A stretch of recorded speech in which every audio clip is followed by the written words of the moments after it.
Given that acting is all about becoming another person, it's no wonder that there are several schools of thought with regard to how one might approach such a complicated task. Unless, of course, you're Adam Sandler, when you're just Adam Sandler over and over again until I hate you, which is pretty quickly. The great school of method acting is probably the most famous, with actors routinely putting themselves through hell to convincingly play pretend, and sometimes that preparation verges on mentally unstable levels. I'm Adam from WhatCulture.com, and this is 10 actors who conducted insane research for iconic movie roles.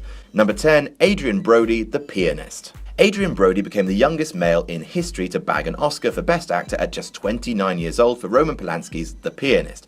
Had he not won, he might have been slightly pissed at that because he had to go through so much preparation for the role. For authenticity's sake, Brody set about creating an existence for himself that would match the sad and lonely soul of his character. He gave up his apartment and his car and withdrew from society with minimal contact from other humans, which prompted his then-girlfriend to leave him, at which point, unsurprisingly, he became depressed in real life, all while learning the piano to expert level. What a weird man. Number 9, the entire cast, the Seven Samurai. Akira Kurosawa was, to put it nicely, batshit insane as he proved while shooting The Seven Samurai. To ensure that his actors were acquainted with samurai life, he insisted they all wear their costumes on an endless loop for 3 weeks so they could bond with them. He also mentioned that he wanted them to have that worn down look and that dirt was encouraged, and it worked. It wasn't very hygienic, and I wouldn't want to hug any of them, but the cast were reported to have bonded spiritually with their characters in unexpected ways over the course of the weeks, and the movie itself went on to become a classic of world cinema. Number 8, Marlon Brando, The Men. Although Marlon Brando is often considered to be one of the greatest, if not the greatest actors of his time, his debut flick The Men still remains relatively unknown to mainstream audiences, which must have annoyed Brando, who spent almost a month confined to a ward in an army hospital to get into character.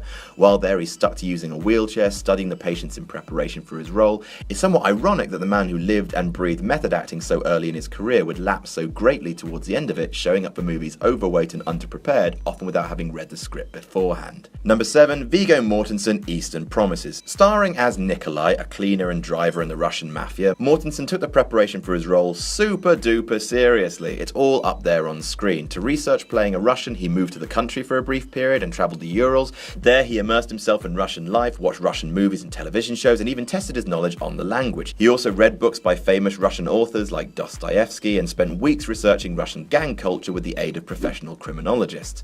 He apparently became his character to such an extent that upon walking into a London-based Russian diner, the entire place fell into silence out of genuine fear of him, which, to be fair, is exactly how I would react if Viggo Mortensen walked in on me eating. Number 6, Rooney Mara, the girl with the dragon tattoo. For the girl with the dragon tattoo, Rooney Mara could just have got a few fake piercings, slapped on the white makeup, and guessed at a Swedish accent, but she insisted on doing everything exactly right.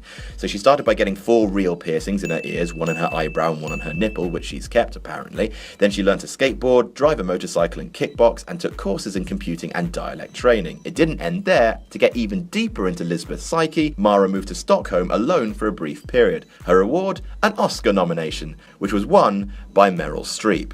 And number 5, Meryl Streep, Sophie's Choice. On more than one occasion, we've all been told that Meryl Streep is probably the greatest actor of her time, and she certainly underlines this statement with her performance in Sophie's Choice, which goes all the way back to the preparation process.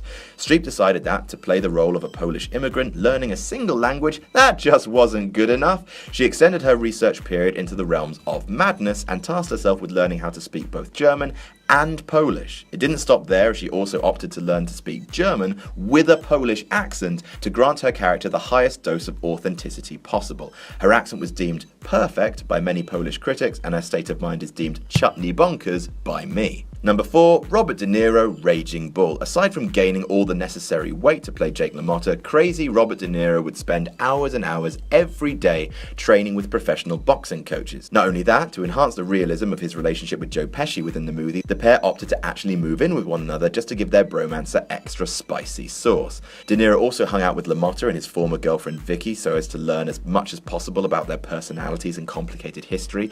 As a mark of his success in preparation, LaMotta said that De Niro had been one of of the 20 best middleweight fighters he'd ever trained. Number 3, Forrest Whitaker, the last King of Scotland. To prepare for his role as the real-life dictator Idi Amin, Whitaker underwent an extremely thorough and notoriously intricate research process. He started by learning to play the accordion, which was one of Amin's favourite pastimes, although, and this is crucial, he did not have to play an accordion in the movie. He moved to Uganda to breathe in the atmosphere and the politics of the country. There he met with many of Amin's relatives, former generals, friends and victims in an attempt to build up a wide and unbiased portrait of the man himself.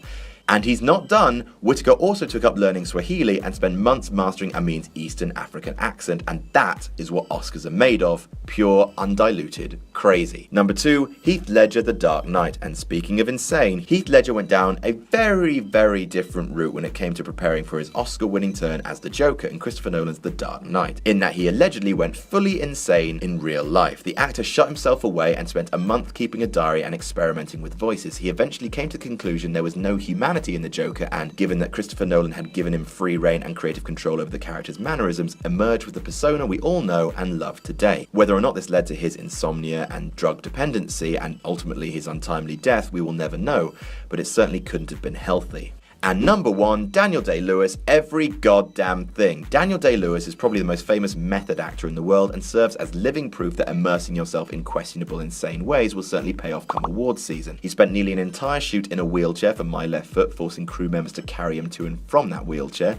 He spent over 48 hours in a prison cell without food or water for In the Name of the Father, took butchery lessons for Gangs of New York, and spent the entirety of the Lincoln shoot being called Mr. President by the cast and crew. For this, he has won 3 Best Actor Oscars in just over 2 decades, more than Marlon Brando, Jack Nicholson, Robert De Niro and all those other good people. And all that goes to show is, crazy does pay. Did we miss any out? Let us know in the comments, and don't forget to like, share and subscribe. I'm Adam from WhatCulture.com, and we'll see you soon.